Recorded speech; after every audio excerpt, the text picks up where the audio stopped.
Well, hello. I don't know who's there yet. Oh, God damn it. I'm trying to open the chat room so. Alright. That's good.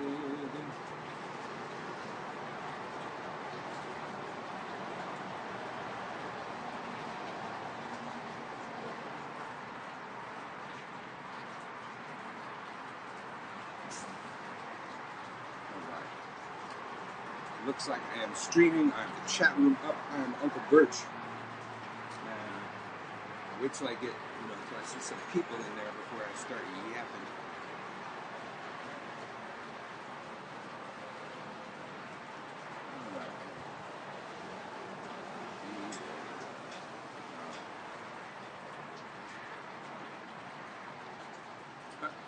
Wow. Yeah, I see more people in the chat room than it says are there. But hello! I see a bunch of people there. Wittershins, yes. Wittershins is tonight. Yeah, well, hello, everybody. I am Uncle Birch. And this would be number 10 of the random Ask Uncle Birch. Never know when I'm going to do it. Never schedule it ahead of time. You've got to subscribe to my pages to even know it's happening. Like these people did. I went live. They immediately know about it. There they are in the chat room. Those of you that don't know me, I teach witchcraft, and I'm on a teaching frenzy right now. I just started a year and a day course. I have another one starting by the end of this month, April 29th. Technically May 1st, but April 29th, the class opens up. So I do this kind of thing as a public service to the magical community and for myself, to help my teaching muscles be ready for random questions from strangers practicing witchcraft all over the world. And I do this pretty often, but you never know when it's going to pop up. Let's see. I'm looking at Christopher, Ian, security system cameras, lily pad, Freak Phil. Oh, that's me. So, the way I like to do it, try and keep your question kind of brief, because it's a little window that the chats pop up in here. Try not to ask me a question when I'm answering a question that throws me off. I try not to read it while I'm ranting about a thing. But if you got a question regarding witchcraft or almost any type of magic, give it a shot. I probably have something to say about that. Probably have too much to say about that. So you get in the chat room, either if you're on my Facebook page, chat there. Yeah, I see Christopher's on Facebook. Over. Question: do I do astrological chart readings? No. My wife gets charts done sometimes and explains them to me.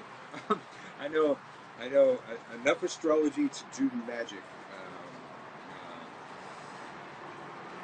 What I do know of astrology, one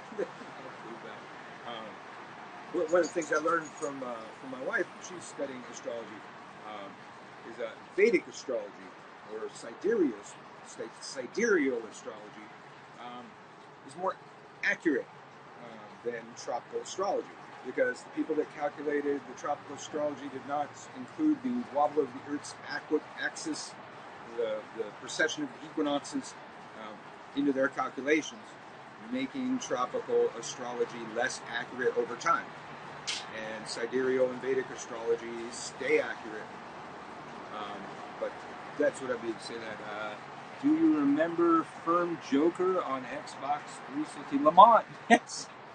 Well, yeah, look, Lamont, I often say this. I say, everybody on my channel is probably a magic user of some kind. They practice witchcraft or voodoo or something like that, except for a couple family members, and I've said this before, and somebody I know from GTA back in the day on Xbox. Hey, Lamont, how are you? But most people on my Facebook page. We met because of those. Me and Lamont met running from cops or being cops. Cops and Crooks. On the old Xbox, they never redid Cops and Crooks. See, even gaming, I've got shit to say. But let's see. All right, so those were a couple questions. Okay, well, 2 questions. So, if you have a question on magic, just type it in the thing. Try and be brief. Don't type me paragraphs worth of stuff. Looks like we got a bunch of people in there. As always happens when I do this thing. Okay, I'm just reading lots of people saying hi. I think people on YouTube only see the people on YouTube, and the people on Facebook only see the people on Facebook. Lilypad says, in your opinion, is planetary day and hour enough to do what you need? I mean, who can wait for months when you need to do business soon?